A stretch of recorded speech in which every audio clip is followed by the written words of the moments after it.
atong Dios. Manang gikinahanglan lang di ay ang atong pagtuo ug ang atong pagdawat.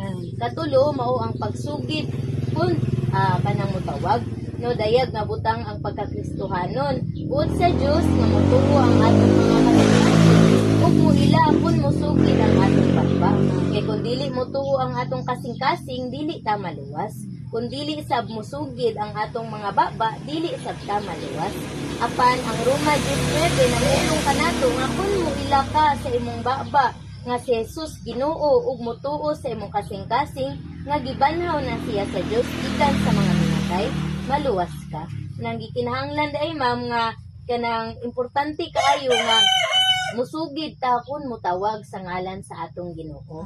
Siguro sa atong nabantayan sa kanang generation nato karon, lahi naman ang mga tawgon sa mga tao, lahi nang labi na gyud sa mga batan-on. Munang ato ding bansayon nga bisan pa man sa kalipay, bisan pa man sa kaguol, no mga kalisod, ang atong tawgon mao gyud ang ngalan sa atong Ginoo.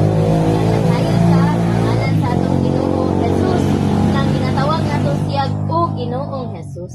Nang nagtuo ko ma'am nga nagtuo mi nga naa kay pagtuo sa atong Ginoo, no kanang mo nang okay ra ba ma'am hangyoon kanamo ma'am ba nga manawag ta sa ngalan sa atong Ginoo.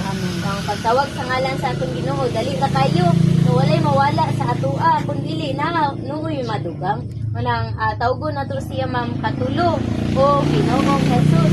Pira nimo ma'am. Sabayan nato. Amen. Amen. O Ginoong Jesus. O Ginoong Jesus. O Ginoong Jesus.